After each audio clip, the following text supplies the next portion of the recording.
বিশ্ববিদ্যালয় কর্তৃক online class প্রোগ্রামের অংশ হিসেবে আজকে আমি দশম শ্রেণীর ইংরেজি দ্বিতীয় পত্রের একটি ক্লাস নিতে যাচ্ছি। স্নেহপ্রতিম ছাত্রছাত্রীবৃন্দ, তোমরা কেমন আছো? আশা করি ভালো আছো। অনেক দিন তোমাদের সাথে দেখা সাক্ষাৎ প্রত্যক্ষভাবে নাই বললেই চলে। আজকে এই অনলাইন ক্লাসের সুবাদে হয়তো তোমাদের সাথে দেখার সুযোগ হচ্ছে। তো আমি আজকে কথা না বাড়িয়ে তোমাদের একটা নতুন টপিকস নিয়ে আলোচনা করছি, যা তোমরা ষষ্ঠ থেকে এই পর্যন্ত সব ক্লাসে কিছু না কিছু করেছো। সেটা হচ্ছে ট্রান্সফরমেশন অফ সেন্টেন্সেস। তোমরা সবাই খাতা কলম পাশে রাখো এবং পাঠ্য বই এর 222 পৃষ্ঠা খোলো। ট্রান্সফরমেশন অফ সেন্টেন্স বলতে তোমরা নিশ্চয় বুঝো একটা সেন্টেন্সকে যেভাবে স্ট্রাকচারালি আছে, প্রশ্নে যেভাবে পরিবর্তন করার জন্য দেয়া হয় সেভাবে পরিবর্তন করতে হয় স্ট্রাকচারালি। তো আমরা আজকে ট্রান্সফরমেশন অফ সেন্টেন্সের অ্যাফার্মেটিভ সেন্টেন্স থেকে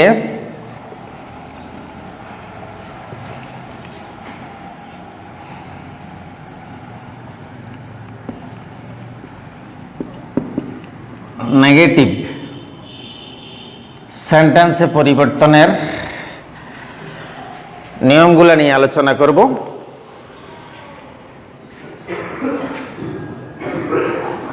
প্রথমে আমি একটি উদাহরণ দিচ্ছি, যেমন my father is an honest man. এই বাক্যটাকে নেগেটিভ করার জন্য দেওয়া হয়েছে। এটাকে নেগেটিভ করতে হলে কি প্রক্রিয়ার মাধ্যমে করতে হবে, কিভাবে আমরা স্ট্রাকচারালি এটাকে সাজাবো, সেই জিনিসটা আমাদের জানতে হবে। প্রথমে একটা জিনিস খেয়াল রাখবে, অ্যাফার্মেটিভ থেকে নেগেটিভ করার বিভিন্ন কৌশল আছে, বিভিন্ন স্টাইলের বাক্য আছে। এগুলার ধাপে ধাপে তোমাকে কয়েকটা কৌশলগত দিক আয়ত্ত করতে হবে। আমি প্রথম যে বাক্যটা দিছি এটা এক ধরনের সাধারণ অ্যাফার্মেটিভ সেন্টেন্স। এই সাধারণ অ্যাফার্মেটিভ সেন্টেন্সকে নেগেটিভ করণের জন্য খেয়াল রাখবে বাক্যে নটও বসাতে হবে, প্লাস যে শব্দটা অ্যাডজেক্টিভ আছে এই শব্দটার বিপরীত শব্দ নিতে হবে।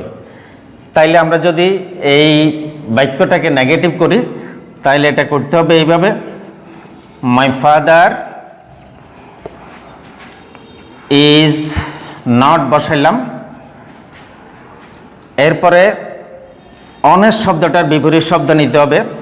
অনেস্টের বিপরীত হচ্ছে ডিসঅনেস্ট। এখানে একটা আর্টিকেলগত ব্যাপার আছে, অনেস্টের আগে অ্যান বসছে কিন্তু ডিসঅনেস্টের আগে অ্যান বসার কোনো যুক্তি নেই। এটা কনসোনেন্ট বসবে, এই জন্যই এ বসবে এখানে। My father is not a dishonest man. এই হলো সাধারণ ব্যাপার। আমি সেইভাবে একটা উদাহরণ দিই, তোমরা খাতায় লিখতে পারো। আরও দুই একটা উদাহরণ আমি বোর্ডে লিখছি না। যেমন মিল্ক ইজ হোয়াইট, এটারও যদি নেগেটিভ করতে হয় তাহলে কী করতে হবে, বাক্যে নট তো বসাতে হবে, আবার ওই যে অ্যাডজেক্টিভ শব্দটার বিপরীত শব্দ নিতে হবে। তাহলে মিল্ক ইজ নট ব্ল্যাক। তারপর বলতে পারো যেমন my elder brother is strong in English. এই বাক্যটাকে নেগেটিভ করতে হলে my elder brother is not তো বসাতে হবে। তাহলে অ্যাডজেক্টিভ হলো স্ট্রং, স্ট্রংয়ের বিপরীত শব্দ নিতে হবে তোমাকে weak. My brother is not weak in English.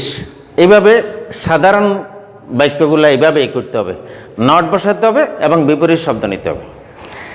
এরপর অসাধারণ বা কিছুটা ব্যতিক্রমী কিছু বাক্য আছে। কৌশলগত দিক, যেমন only Allah can help us. এই বাক্যটাকে নেগেটিভ করতে হলে খেয়াল রাখবে এখানে কিছু ইঙ্গিতবাহী, আমি সাধারণ বলছি এই জন্য, ওই বাক্যগুলোতে ইঙ্গিতবাহী কোনো শব্দ ছিল না, কিন্তু এখানে কিছু ইঙ্গিতবাহী শব্দ, যেমন অনলি আছে। এই অনলি আছে এমন বাক্যকে নেগেটিভ করতে হলে তোমাকে কিছু কৌশলগত দিক আয়ত্ত করতে হবে। কেমন? অনলি শব্দের নেগেটিভ রূপ হলো তিনটে আছে, নান বাট আছে, নাথিং বাট আছে, নট মোর দ্যান আছে। এবার তোমাকে বুঝতে হবে কোন কোন ক্ষেত্রে নান বাট বসবে, কোন ক্ষেত্রে নাথিং বাট বসবে, কোন ক্ষেত্রে নট মোর দ্যান বসবে। একটা জিনিস খেয়াল রাখবে, যদি ব্যক্তি বুঝায় তাইলে নান বাট, বস্তু যদি বুঝায় তাইলে নাথিং বাট, ব্যক্তির ক্ষেত্রে নান বাট, বস্তুর ক্ষেত্রে নাথিং বাট, আর বয়স বা সংখ্যার ক্ষেত্রে খেয়াল রাখবে নট মোর দেন বা নট লেস দেন। আমরা প্রথমে যে বাক্যটা অনলি যুক্ত শব্দ দিয়ে করতে চাচ্ছি সেটার ব্যক্তিবাচক শব্দ আছে, only Allah can help us. সুতরাং এটাকে নেগেটিভ করণে শুধু অনলির জায়গায় নান বাট বসাইলেই শেষ।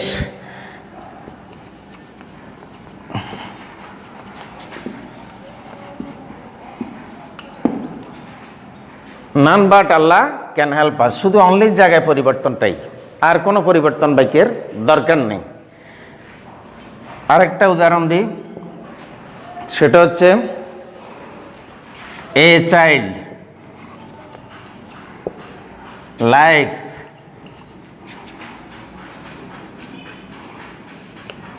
Only sweets.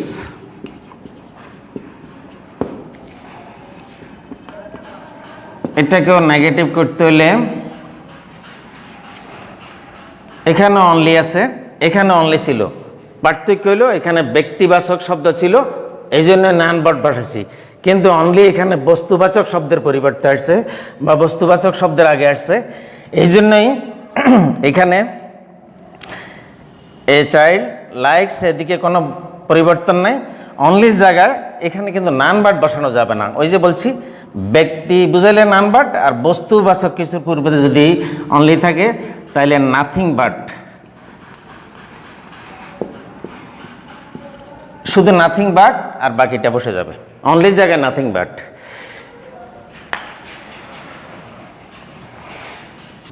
এরপরে আমরা যেমন অনলি আলা, আরেকটা হি ইজ অনলি 10, এটারে নেগেটিভ করার জন্য বলা হয়েছে এখানে অনলি আছে, এটা কিন্তু সংখ্যার আগে বসছে বা বয়সের আগে বসছে, এই জন্য এখানে শুধু not more then, not more দেন। তাহলে লিখতে হইব এখানে, এটার উত্তরে লিখতে হইব হি ইজ নট মোর দেন 10। এই অনলি তিনটা যে চেঞ্জিং আছে অনলি শব্দ থাকলে এই কৌশলগত দিকটা আলোচনা দিব। এরপর আরেকটা উদাহরণ দিচ্ছি,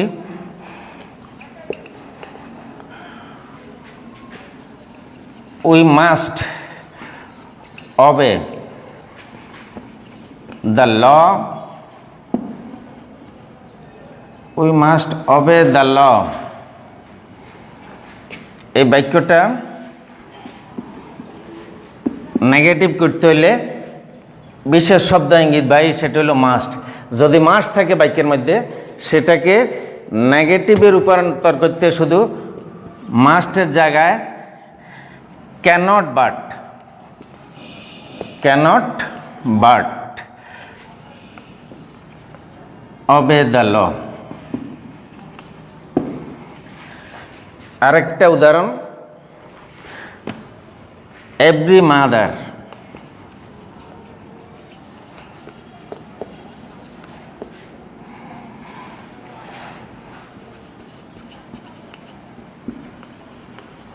লাভস হার চাইল্ড, এটাকে নেগেটিভ করার জন্য এখানে ইঙ্গিতবাহী শব্দ এভরি। এই ধরনের কোনো নাউন প্রোনাউনের আগে যদি এভরি থাকে তাহলে খেয়াল করতে হইব এটার নেগেটিভ করতে there is no mother. There is no এই শব্দটা এভরি পরিবর্তে বসবে, এরপর বাকি মাদার শব্দটা বসলো, এরপরে ভার্বের আগে দিই বাট লাভস হার চাইল্ড।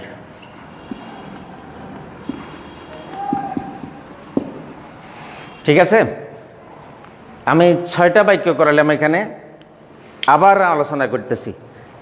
সাধারণ বাক্যকে অ্যাফার্মেটিভ থেকে নেগেটিভ করার সময় খেয়াল রাখবে বাক্যের মধ্যে নট তো বসাতে হবে, প্লাস একটা অ্যাডজেক্টিভ শব্দ আছে যেই শব্দটা এটার বিপরীত শব্দ নিতে হবে, অর্থাৎ গুড থাকলে ব্যাড, এফেক্টেড থাকলে আনএফেক্টেড, অথবা সাফিসিয়েন্ট থাকলে ইনসাফিসিয়েন্ট, এই ধরনের ব্যবহার করতে হবে। সেই হিসাবে আমি প্রথম উদাহরণটা যেটা দিয়েছিলাম অনেস্টের বিপরীত শব্দ ডিজনের দিয়ে করছি, এভাবে করতে হবে। দ্বিতীয় বাক্যটা ছিল অনলি। অনলিওয়ালা 3টা ধাপ আছে বলছি, একটা ব্যক্তির ক্ষেত্রে, একটা বস্তুবাচক শব্দের ক্ষেত্রে, আর একটা বয়স বা সংখ্যার ক্ষেত্রে। যদি ব্যক্তির ক্ষেত্রে হয় তাহলে অনলি জায়গায় নান বাট, আর বস্তুর ক্ষেত্রে হইলে নাথিং বাট, আর যদি সংখ্যা বা বয়সের ক্ষেত্রে হয় সেখানে not more than or less than এই শব্দ ব্যবহার করতে হবে। তাহলে অনলির 3টা ধাপ। তারপর আমি দিচ্ছি মাস্ট একটা শব্দ, ইঙ্গিতবাহী শব্দ। এই মাস্ট শব্দ থাকলে এই বাক্যকে নেগেটিভ করার সময় মাস্টের পরিবর্তে ক্যানট বাট, মাস্টের পরিবর্তে ক্যানট বাট এই শব্দ ব্যবহার করতে হবে, আর আগে পরে কোনো পরিবর্তন দরকার নাই। এরপরে দিছি একটা শব্দ এভরি মাদার, একটি বাক্য দিছি every mother loves a child. এই বাক্যটাকে নেগেটিভ করার সময় এভরি যুক্ত কোনো নাউন প্রোনাউনের আগে কর্তা হিসাবে যদি এভরি থাকে তাহলে সেখানে এভরির পরিবর্তে দেয়ার ইজ নো, এবং ওই নাউন বা প্রোনাউন বসাইবার পরে বাট বসাই, তারপরে বার বসাইতে। তো আশা করি তোমরা কিছুটা হইলেও মোটামুটি অনেক দিন পর তোমাদের সাথে দেখা হলো, কিছু কথা হলো, তো তোমরা চেষ্টা করবে এইভাবে বাড়িতে বসে এই নিয়মগুলো ভালো করে অনুশীলন করতে। বইতে যে এক্সারসাইজ আছে সেগুলা নিজেরা মোটামুটি কিছুটা চর্চা করে নিবা। আর বিশেষ করে এই ক্লাস নাই তো পড়া নাই এই ধরনের কোনো মতামত যেন তোমাদের মধ্যে এই ধরনের আস্থার না ঘটে। খেয়াল রাখবে লেখাপড়া চলনশীল বা এটা লাগাতার একটা প্রক্রিয়া, এখানে কোনো ব্রেক দেওয়া চলে না। বাড়িতে নিয়মিত লেখাপড়াও করবে, নির্দিষ্ট দূরত্ব বজায় রেখে সামাজিক দূরত্ব বজায় রাখবে, এবং মা বাবার আদেশ উপদেশ শুনবে, নিয়মিত পড়াশোনা করবে। এই আশাবাদ ব্যক্ত করে আজকের আমার ক্লাস শেষ করলাম। খোদা হাফেজ, ভালো থাকো। একটা জিনিস লক্ষ্য করো, আমরা যে অনলাইনে ক্লাসগুলো নিচ্ছি এই ক্লাসগুলোতে তোমাদের বুঝতে কোনো অসুবিধা হলে বা কোনো কিছু জানার আগ্রহ থাকলে তোমরা অবশ্যই কমেন্ট বক্সে অথবা শেয়ারে সেখানে কিছু মন্তব্য লিখবে। তাইলে আমরা ভবিষ্যতে তোমাদেরকে আরও ভালোভাবে বোঝানোর জন্য অথবা আমরা সংশোধিত অবস্থায় তোমাদের মতো করে আরও ভালো করে পাঠ দেওয়ার জন্য আমরা ব্যবস্থা গ্রহণ করব। এই আশাবাদ ব্যক্ত করছি। আল্লাহ হাফেজ।